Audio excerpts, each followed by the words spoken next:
sure that's in place.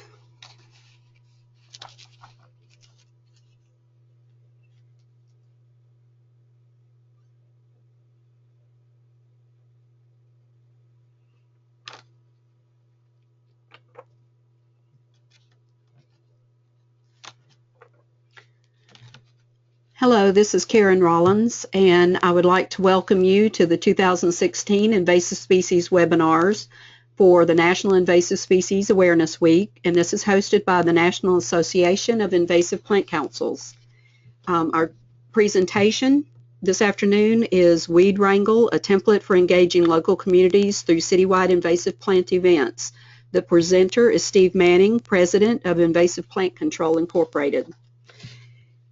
Steve Manning has spent the past 24 years working on invasive species. He's the current president of the Pacific Northwest Invasive Plant Council, vice president of the Mid-Atlantic Invasive Plant Council, and co-chair of the National Military Fish and Wildlife Association's Invasive Plant Species Working Group, and serves on the board of the North Carolina Invasive Plant Council. He's also the founder and president of Invasive Plant Control. Okay, that exhausted me just reading that, Steve. Just use acronyms. And I would like to turn the time over to Steve now. I will just repeat that if you have a question at any time during the presentation, type it into the question box, and at the end of Steve's presentation, we will address all of the questions then. Great. Well, thanks, Karen, and thanks everyone for joining us today. I think it's a fun week. It's always nice for everyone to collaborate during Invasive Species Awareness Week, and I think that it just gets getting better and better every year, especially as we get back to the state level and really work on our local issues during this week. So you see my contact information there. Please call me, email me, write me a letter, do whatever you like if you have any questions. You can also go to our webpage, invasiveplantcontrol.com, if you want to find any of the information we're talking about today. That's a really good place to start. So last year, or it's actually a couple of years ago, the Garden Club of Nashville, which is a member of the Garden Club of America, came to me and asked me if we could help them put together an event, a local event to maybe get one of the neighborhoods around the Warner Parks here in Nashville involved more with teaching and educating people about invasive plants. Sounded like a nice endeavor. They had won a grant, which was a small grant, but enough to get this going. So we kind of took that on and decided we'd see what we could do with it. In the process of doing that, I'll tell you a couple of things. First of all, that working with the Garden Club of America and the Garden Club of Nashville is just a wonderful experience. It's one of the most organized groups I've ever worked with, and when they say they're going to do something, they go out and do it. So I highly encourage you, throughout this entire talk, to work with them as much as possible and their members, because they're just great people to work with. And it was proven in that meeting we had about that grant and what we could do, because we went from one park and doing one event to kind of teach people and educate people to basically surrounding Nashville last year with green spaces and having an event that really was a Nashville-wide event. And we're going to talk a little bit about that, but just to introduce you to them and also say thank you to Chuck Bargeron, Ed Mapscare, and all the folks down in Georgia who also have been helping us through this process, working on registration pages and other things that they've been helping us with. So I call this a template for engaging local communities through a citywide invasive plant event. And it's a template because we've actually put this in, made a booklet out of it, so we have a guide now. And you'll see that, I'll remind you of that in the end, and if you're interested in it, just give me a call and we can talk about how to access that. We'll also put the guide into a PDF online. I think it already is. So everything I'm talking about and all the different steps I'm going to talk about are going to be available to you once we finish this presentation. I'm going to start out with a few slides just kind of talking about why it's important what we're talking about doing. And I think that question there really sums it all up. I think the answer to that is yes. We have been preaching to the choir since about 1997, 98, when the executive order was signed to do something about invasive plants, invasive species in the United States. I think we've done a wonderful job building an industry, forming a structure, an infrastructure. but I think we've always lacked kind of a getting out to a demographic outside of the science field. So the question is, are we preaching to the choir? My answer is yes. And the next question is, who should we be preaching to? Who should we be teaching, and how are we going to reach them? And you know, when we go to the Yellowstone and we stand and look at the geyser, it's not the ranger that's standing in front of us teaching us about that geyser we need to be teaching as much as it is the people that are traveling from all over the globe to come and watch the geyser. Those are the folks that we need to try to understand how can we reach out to them. This is the kind of stuff that we kind of put out there right now, you know, allelopathy and exotic plant invasion, from molecules and genes to species interactions. I'll put a slide like this up at a garden club meeting, and everybody just kind of looks at me and laughs because they understand it. It's not that they're not smart and they don't understand it. They're very smart and they understand it very well, but it really doesn't grab anyone. You know, it kind of, you look at that and you kind of think, okay, that's very interesting, but you move on from there. Nobody really continues to think about what we're talking about. I like what Jonathan Swift said, vision is the art of seeing what is invisible to others. We need to let people see it might be invisible to them right now because we're not teaching them well enough. So how are we going to reach out to the general public? It's a lot about intrinsic value versus instrumental value. You know, Ken Holsinger, I found this quote, I thought it was kind of interesting, said biodiversity has instrumental value because it contributes to human welfare, but it has no intrinsic value, or at least it has less value than aspects of human welfare. So as a result, human welfare will always trump biodiversity if the two conflict. We need to figure out a way in the long term, short term and the long term, how people will find the right type of value in invasive species control, invasive species management. Right now, if it's just a green space around the yard, it's going to be really hard to get someone to think about that long term. If we can find out other reasons and get people more involved and make it more exciting for them or more impactful financially for them, we're going to grab onto them for a lot longer, and people will, over the course of time, become more interested in dealing with invasives for the right reasons. There's nothing worse than a sharp image of a fuzzy concept. Right now, it's a really fuzzy concept for a lot of people. We need to make the image really clear for them. So briefly, I'm just going to say, how do we use art to get the community involved with invasives? Art being all forms of materials, from propaganda to culinary arts.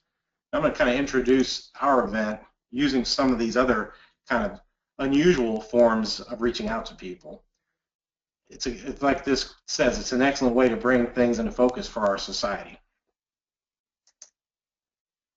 Excuse me if you've heard me say this before, but I think it's a great example. Paul Harvey wrote an article once, The Power of Art Over Argument, and I just love some of the examples he gives of how using different artistic methods, such as movies, TV shows, go down the line, you can think of many other examples.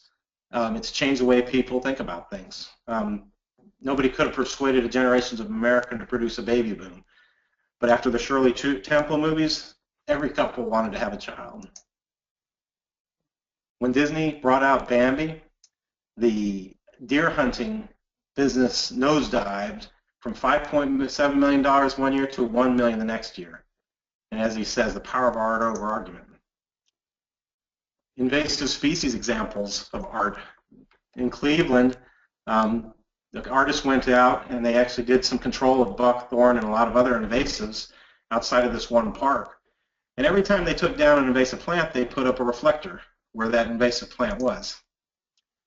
And then at night, when people came out and they looked at this exhibit, the exhibit was all the reflectors from wherever there was an invasive plant. So as this exhibit grew, so did the space where these reflectors were, and everyone could see visually the impact by how much space was covered by the reflectors. It's, you know, it's an unusual but kind of effective method of reaching people that we don't normally get to reach out to. People have created magazines to enhance industries. It's a form of art as well. But the problem is, in our industry, we have had great publications, and we still do. Some of them are online now, but they don't necessarily reach the target market that gets to a demographic we really want to touch.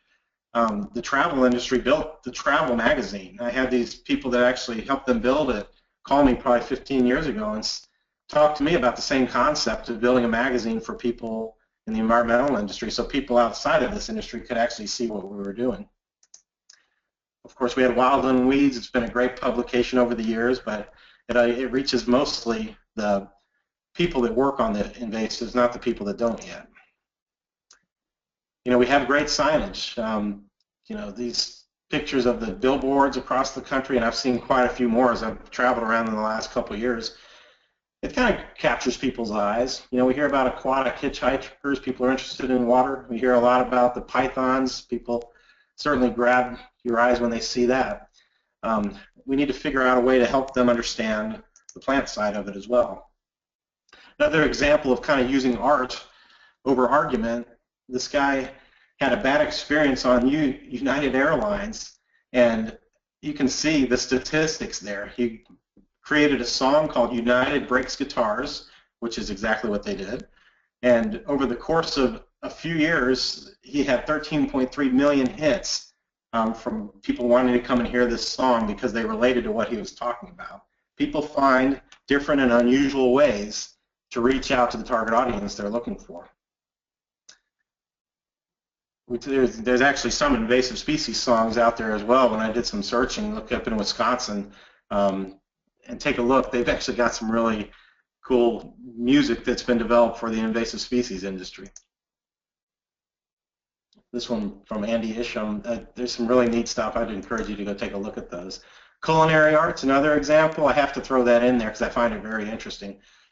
People are trying to teach about invasives by eating invasives.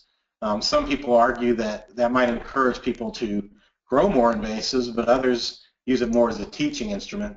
And in fact, I found it interesting that I got this email, I think, yesterday about the Invasive Species Cook-Off of 2016. So in August, if you're in Corvallis, Oregon, you can go there and come into 4 competition categories: savory, vegetarian, savory meat, dessert, beverage, etc. You get prizes, you get limited edition cups, you get a lot of different things. It's kind of fun. It's a fun way to teach people about invasive species and why they're bad. It kind of leads me into kind of what we're kind of working towards as far as art. We're all familiar with concerts and festivals. Farm Aid, they say it's one of the longest running benefit concerts in America, and it aids farmers and it brings money to them and it creates awareness for the issues they have to deal with. $43 million has gone to help family farmers over the course of the time they've been running this festival and this concert. In the invasive species industry, we're sitting in the middle of National Invasive Species Awareness Week. A lot of states have grabbed onto this. I could show you lists of each state and the different things they're doing, and it's really nice, and it's a very creative way to reach out to people, and I think that's great. But I really think it's important that we take that concept and now we figure out how can we reach out to a broader demographic. The workshops, the ceremonies, the presentations that are going on are really important, but at the end of the day, we don't necessarily pull in the people that I think we haven't reached yet. So it's something we have to consider in terms of how we can improve NISAW. And I think part of that includes these events we're talking about. So what we do is not necessarily new. There's groups out there like the Let's Pull Together group out in Oregon. I think it's in Bend. Check out letspulltogether.com and you can see an event they do every year. I don't know if they did it last year. I'm pretty sure they probably did, but this was from, I think, 2 years ago. They call it a community building endeavor using noxious weed education as the catalyst. You can see there they say it's cleverly disguised as a party at the park. So they're using the party to pull people in to teach about invasives. And while they're there, they have the noxious weed trailer where you can learn a lot about invasive plants. Go inside the trailer and check things out. They have the brewery come out and do some sponsorship. They bring out bands and music and ice cream. And at the end of the day, they've taught a lot of people about invasives. They've done some type of a hand pull or removal event, and they finish it off with a nice party. They come together with food and drink and music. And, that's something they do in Bend. And when I heard that and we talked about it and we had the garden club folks come up and talk to us, we thought, let's do something like that, except let's keep going with it. Let's not just stop with Nashville. Let's see how far we can take this. And see if people are really interested in this concept. So that's where Weed Wrangle was developed. You know, I've kind of shown you a lot of the ideas of how you can use art to influence people in the way they think in terms of educating them, while taking it from food to festivals now, and music and movies. I think that using some type of a festival, using some type of event like this is a really good way to go, and I think it's proven itself in the last year and a half. So we basically decided we need to develop something that's uniform. The Garden Club of Nashville, one of the people there put together the name Weed Wrangle. They came up with a logo. They actually invested a lot of time and some resources in this to kind of get a nice, consistent message that we can pass out across the country. And anytime you want, check out weedwrangle.org, and you can see more about the details. And there's a line at the bottom, a link at the bottom for 2015, and you can see a lot of the successes that happened in 2015. So we held the first ever Weed Wrangle last year, and in Music City. And I tell you, the Garden Club put a little bit of resources into media and marketing, and every news network, some of the shows that put together shows that last an hour on PBS here came out and filmed a big segment for the show. They had radio stations involved, schools, everybody got involved. It was just a really neat way to kick off the spring. So in the process, now that we formed this event and we know that we've got something that we can use consistently, we thought we better form some type of a model. So I went to the CWMA cookbook, and I thought it's kind of similar in scope in terms of what we need to do, and we kind of recreated it for this event. So I'm going to run through these, and in going through each of these pieces of the model, you're going to kind of see how we built the Weed Wrangle event, and in turn, how you can build one for your own community.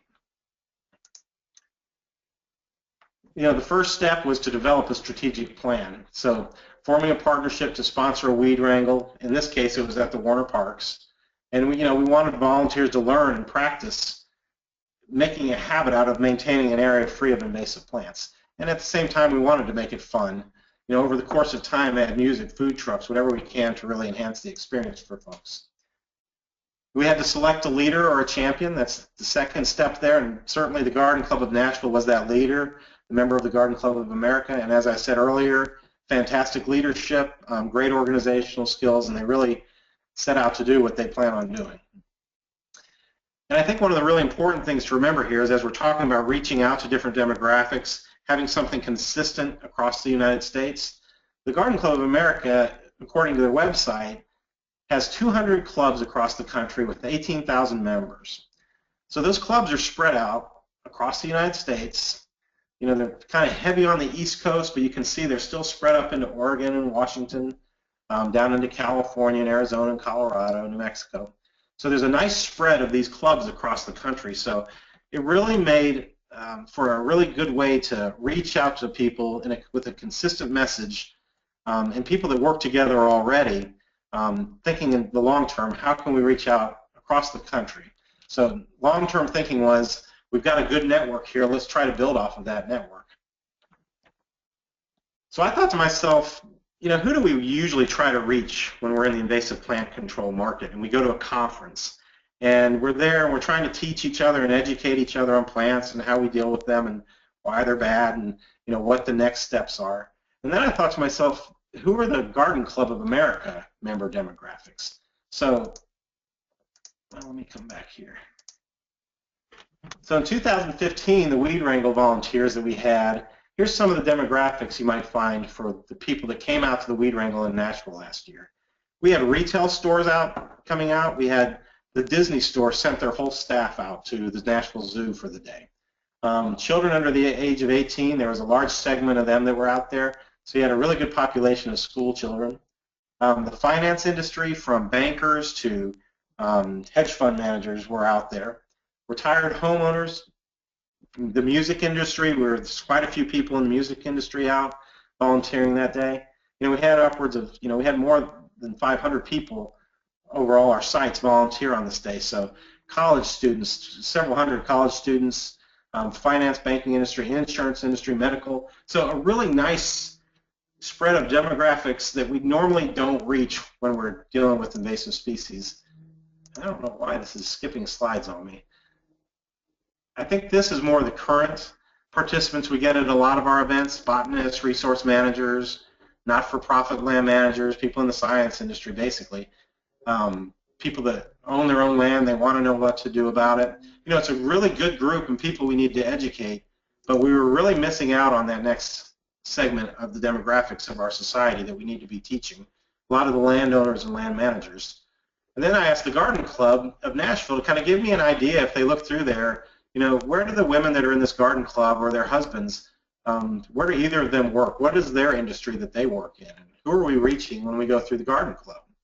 And you can see here from medical doctors to construction, authors, photographers, receptionists, you know, down the line. You had a really nice spread of demographics I don't think we normally reach out to in great mass. So all of this to say, I think that it's a great group to partner with in so many ways, including the fact that we're working with folks that otherwise we might not be working with. So the next step in the process was to establish a steering committee. So we put together the Garden Club of Nashville organizer, a consultant. Next step was organizing the event, and as I said, we went from a very small event to a much larger event last year.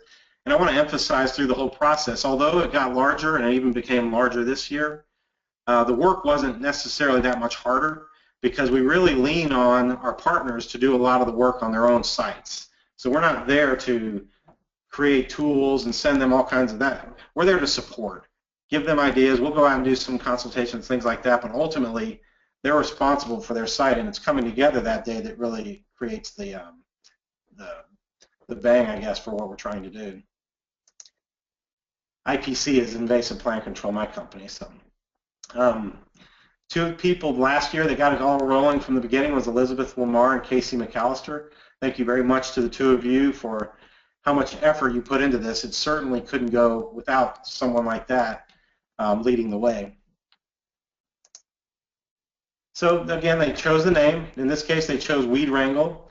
I've actually had a few country music singers, not fans, up to me this week and actually start singing Weed Wrangle songs. So maybe we'll get a country music Weed Wrangle song out here in the near future.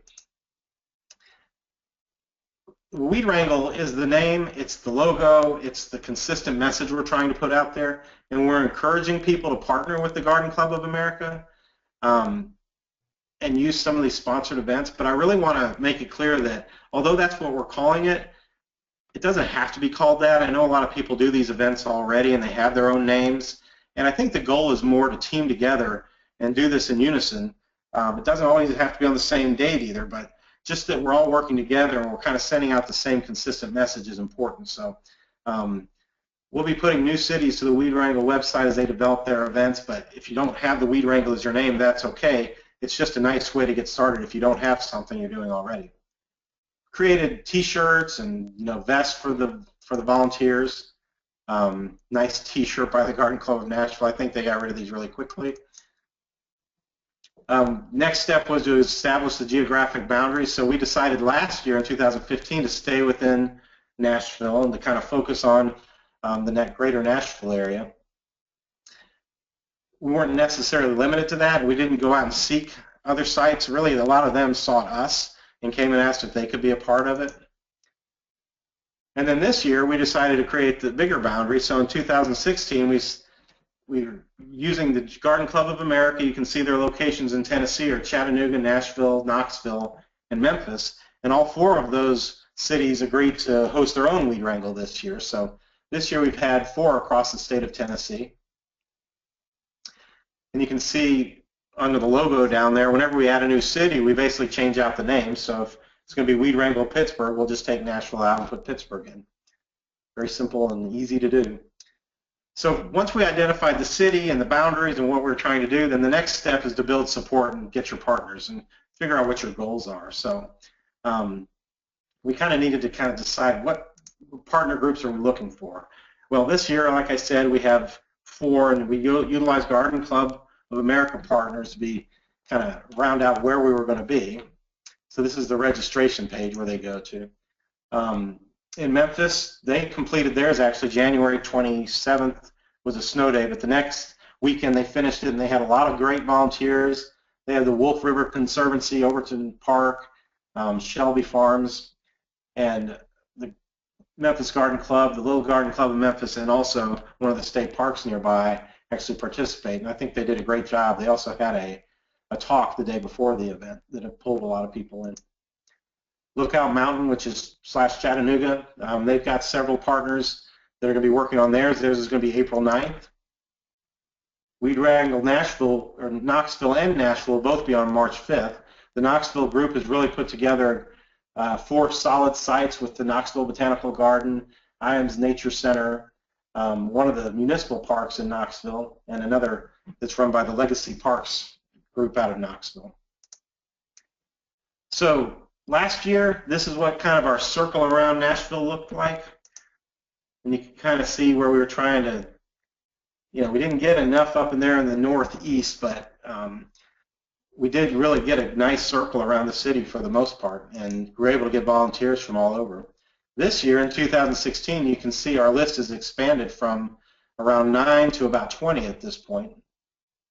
And it's hard to read them there, but just look at the green letters and you'll see the different parks, or the zoo, or Harpers River Watershed Association, all the different groups and churches and places that are getting involved this year. Really did kind of finish out our circle.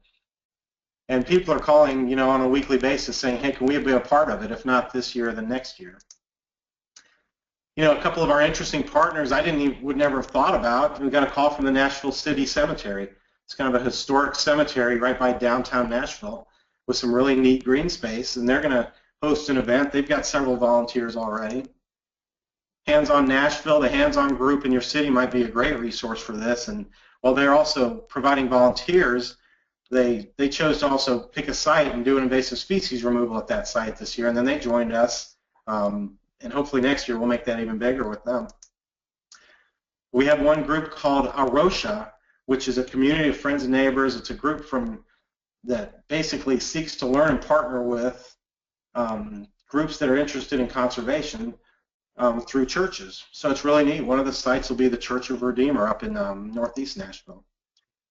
Land Trust for Tennessee is another example. They're hosting the Glen Levin Farm, or working 5-acre farm, right about 4 miles from downtown Nashville. So it's a really diverse group. I'm not talking about the Radnor Lake State Park or the Warner Parks or the Nashville Zoo anymore.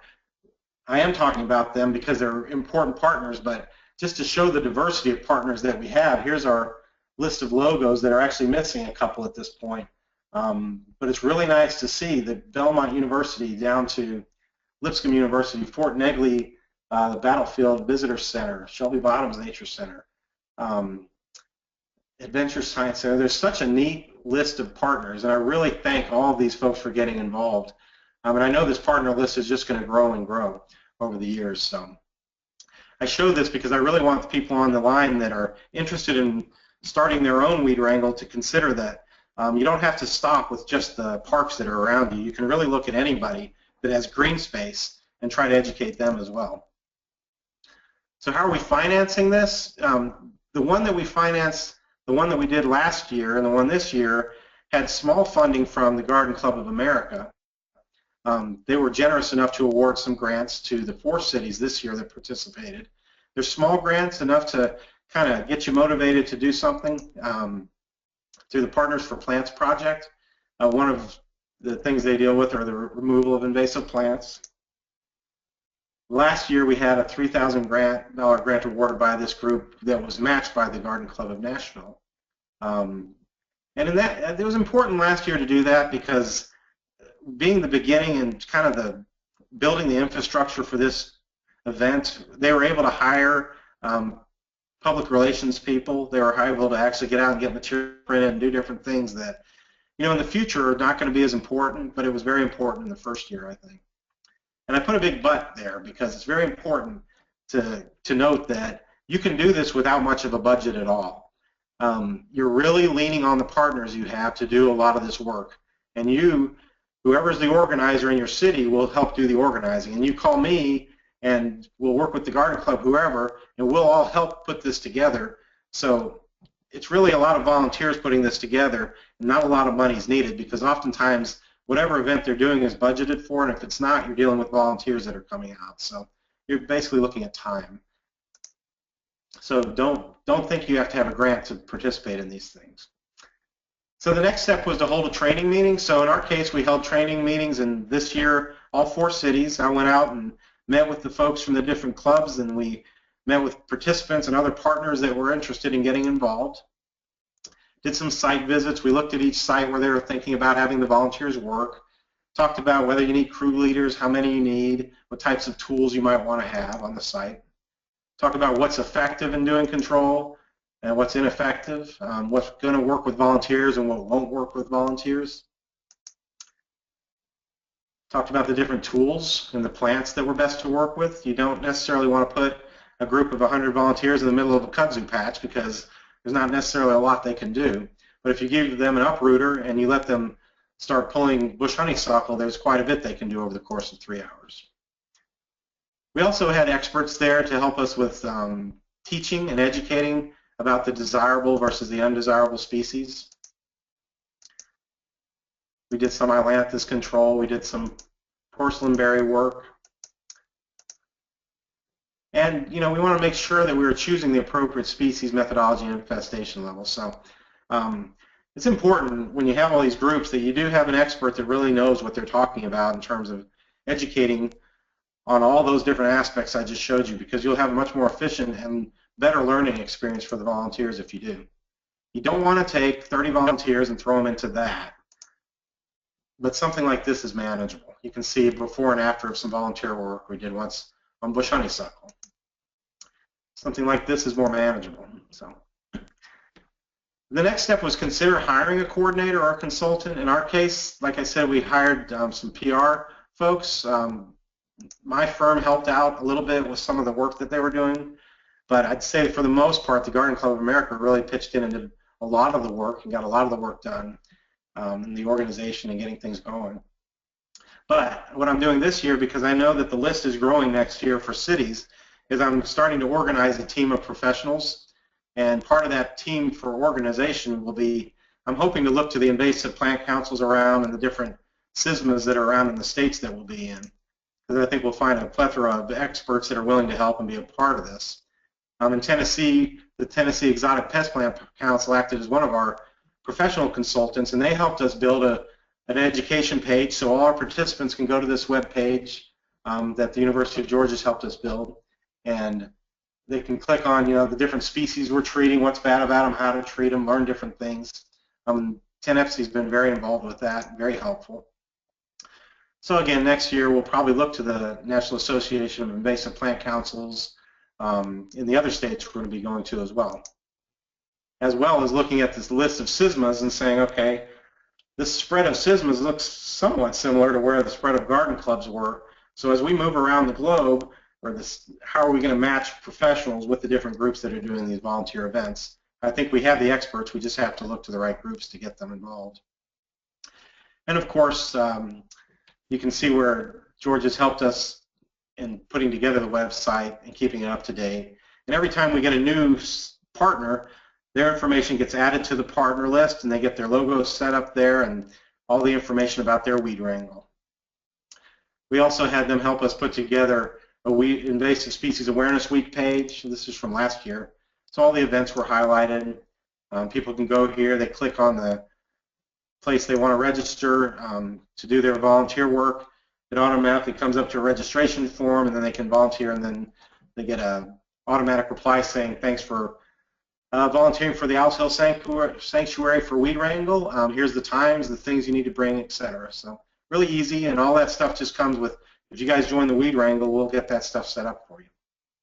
Of course, it's important to choose a date for the weed wrangle events. Some people are doing one, some people are doing multiple events for it. There's no real set date. You know, in Tennessee, March seems like a really good time to do it, but in Wisconsin, that's probably a horrible time. So we encourage people to pick any time throughout the calendar year to host their event, and it can still be part of the same group that we're working with. An example was, like I said, Memphis had their scheduled for January 27th. Well, this is what it looked like in Tennessee on January 27th this year. Highly unusual for us to get 8 to 9 inches of snow in one day. I know some of you folks see it all the time in the winter, but it certainly made us have to delay the event that week. But they scheduled it for the next weekend, and it was 75 degrees that day, so worked out well. And of course, we want to work in common with common events, so we try to schedule our event, the main part of it, around NISAW and the different work that they do every year, so that we can complement what they're working on. We've already decided to schedule next year's and the future events for the first Saturday in March every year. So put it on your calendars and let's talk. Let's get things set up. But that'll be March 4th next year. And then the next step is to implement your plans. So you've got your date, you've got your partners, you've got the sites visited, you know what you want your volunteers to do. You've gone through different meetings and training. Now it's time to get out there and do the education. You know, are you going to do some type of weed watching program? You can do mapping with your volunteers. You can teach them about EDRR. You can do control efforts like pulling with the weed wrenches or the uprooters. Do monitoring. You can just do an educational program for the weed wrangle. Nashville Zoo was creating a brand new North American wildlife exhibit. So all the participants last year got to go to the zoo and work on this exhibit and help build a really neat new exhibit at the zoo. And I really believe for them it's going to be the impetus to help control the rest of the invasives throughout the zoo grounds. But all the folks that were out there, there's the Disney Store staff on the right, all the folks that went out there made piles and piles of invasive plants. And you know, when they go back and this exhibit's done, they're going to be able to say they had a part in it. And I think that's part of that art I was talking about in the very beginning, where people put their hands on it, they really understand it now, and they feel some ownership in what they did. There's the uprooter at work.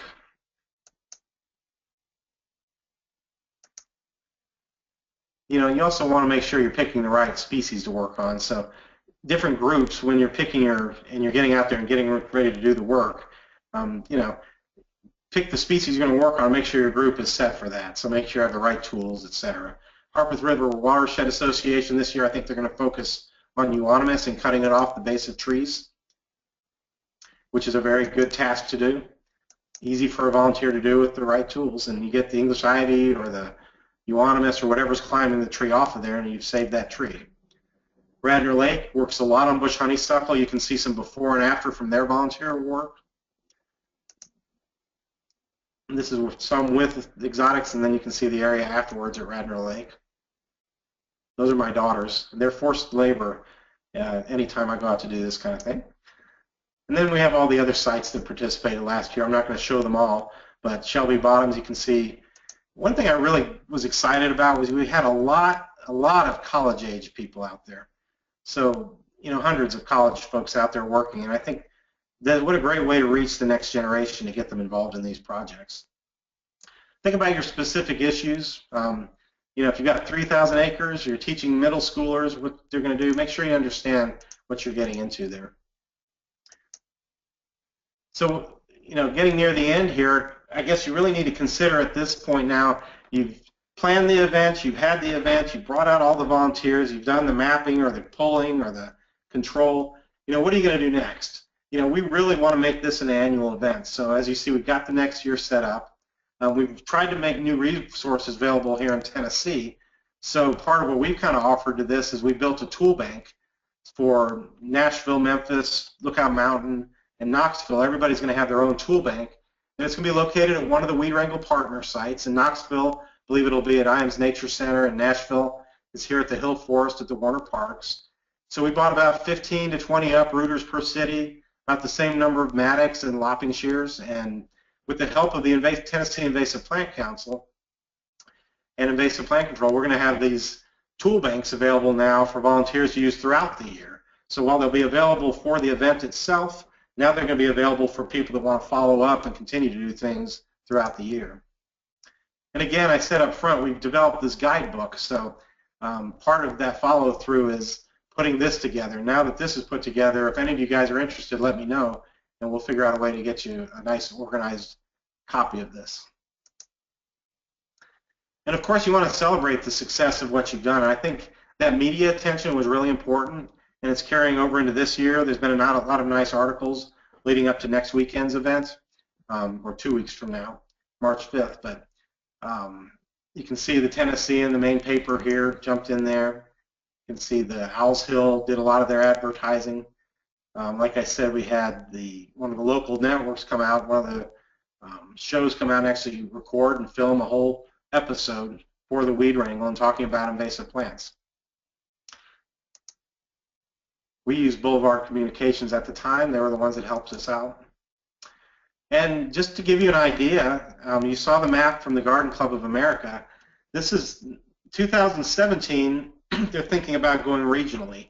So they've been bringing up the idea at their meetings, and I think there's probably a lot of interest, and I'm hoping any of these folks are on the line to encourage you.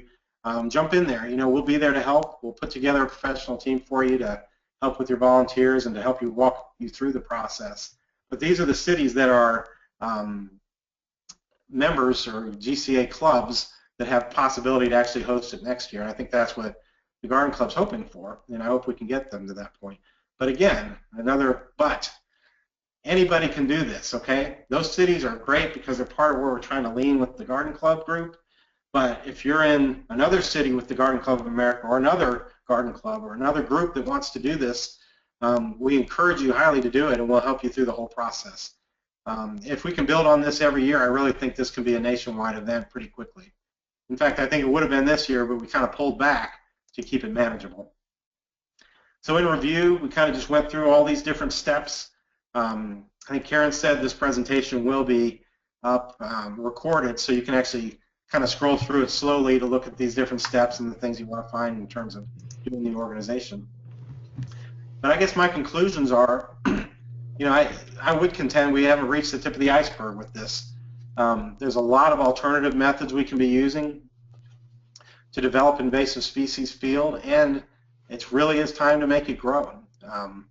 Let's use our imagination. Let's get out there and really do something new and create new paths, I guess, to get people to understand what it is that we try to do. And multiple media and multiple industries working together are the best way to do that. And we're talking about multiple industries here when we talk about the different demographics from the different groups we're working with. So if you'd like to host a weed wrangle in 2017, there's my contact information. Let me see what my last slide was. I'm just going to leave this one up. And Karen, I guess that's it. We can open up for questions. Okay. We do have some questions. The first question is Althea Engel, and she's asking a practical question on garlic mustard. One of the other webinars mentioned said not to pull garlic mustard. How do you recommend controlling it? I mean, why would they say not to pull it? There are probably good reasons, and I'm not going to try to figure out why whoever said that. Okay. But there are instances where we have pulled garlic mustard and have been pretty successful. I don't know if it's because the garlic mustard was seeding at the time or about to seed. I'm not sure what their reasoning behind that was. There's always mechanical methods available, like hand pulling and using different tools, or even removing soil, but you have to think about the cost benefits of those. Mm-hmm. And then of course there's the chemical methods that are out there as well, and usually for garlic mustard we find that the best time to do it is before it seeds, early in the spring, and other things are really dormant still. Then you can be a lot more selective in your control, and really you just need to use a broadleaf specific herbicide that can get out there and knock it down. So I won't get into the details. Yeah, if you would like to ask me details on that, feel free to send me an email.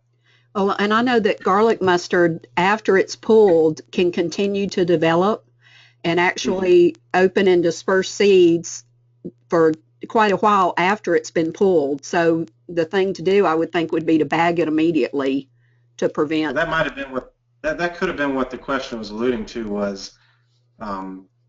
You do need to bag it. If you're going to pull it out of there, you do need to actually remove it, not just pull it and drop it on the ground. Absolutely.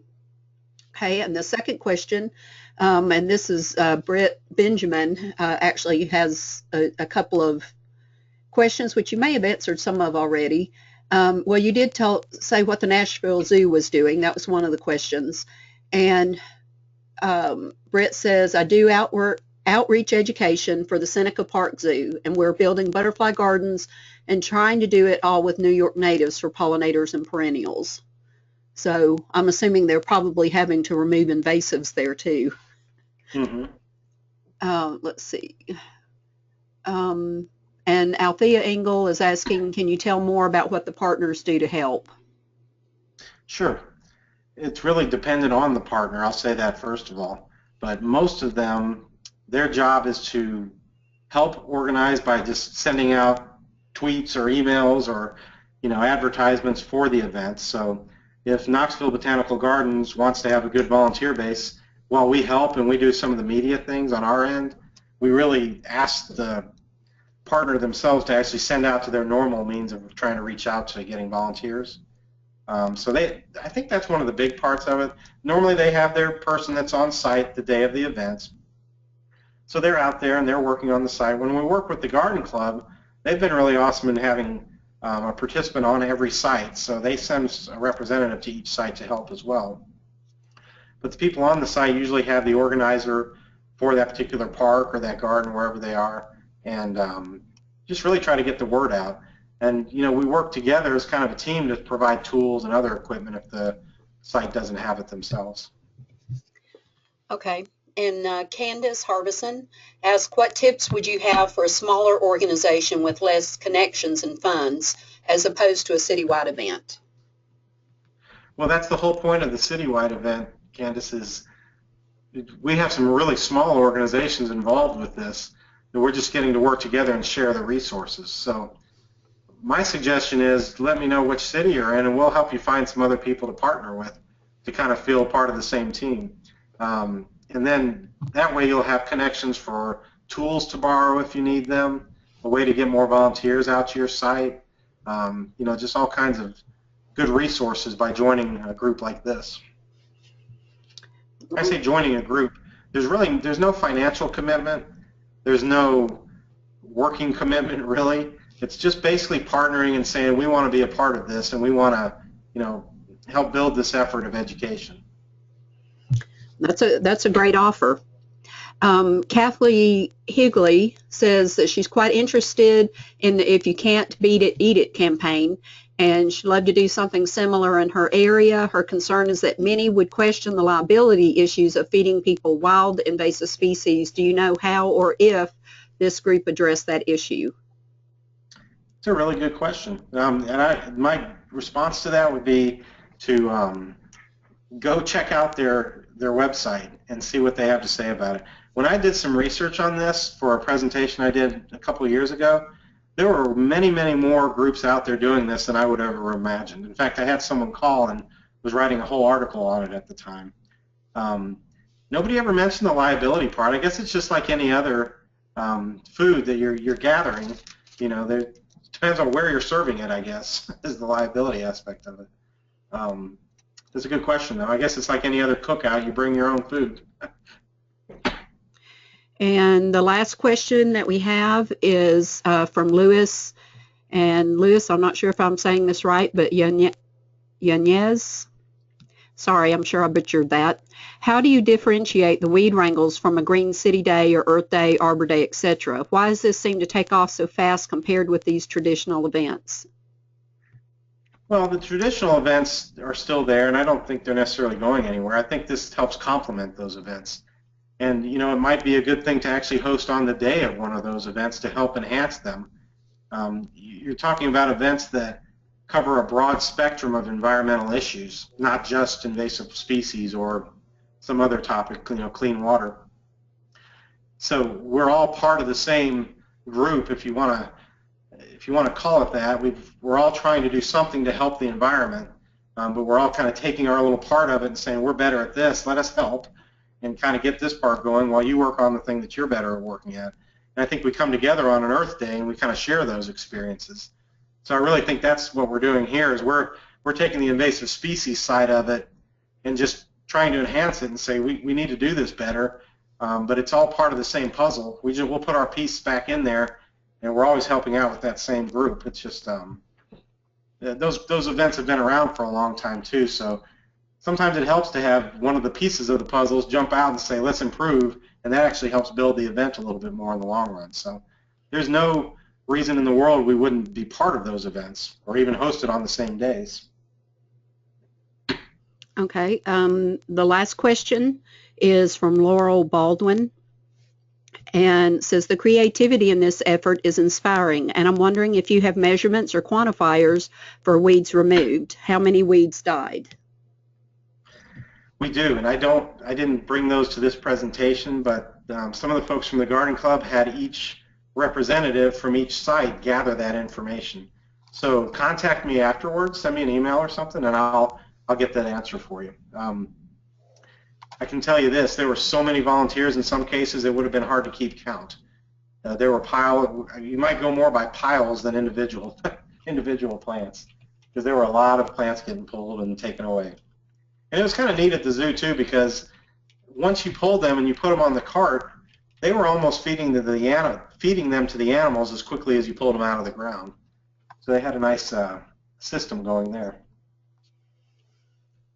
Okay. That was the last question. And Steve, I'd like to say thank you to you very much for giving us this presentation today, taking your time to do that. And I've really enjoyed this. This was a lot of great information, and I agree, very inspiring. And I'd like to say thank you to everyone that on the webinar that has participated here. And this will be, it is being recorded, and it will be posted, should be no later than tomorrow, will be posted on the websites that will include these questions and so on as well. Karen, thank you so much for having me. Thanks, everyone. Thanks, y'all. Y'all have a good weekend. Bye.